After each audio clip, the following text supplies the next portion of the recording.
रुनियल देबबर्मा काइटननि मुङै सोमायताङि साजावो आं भारत एलमबागनि बिसिंति खाजाक केरंनो पयतो कुबुई तै खरक बमुई साजावो आं भारतनि फान कप्लाय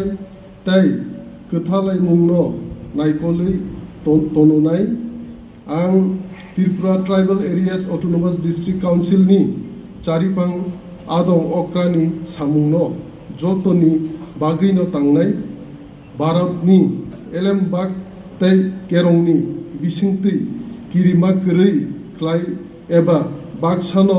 चाजाकमा एबा चाजागिया खलाय एबा केबो खरकसा बाय गोदालै एबा हुइजागै सामुं तांलाक आनि थानि याफारजाक हांकर ककचाप नकनि चारिफां आदं अक्रानि बारजानो नांगुई नांयावै केबोनि बोखाक फुनुगै एबा हुइजागै सामुं तांलाक हामबाय जतन।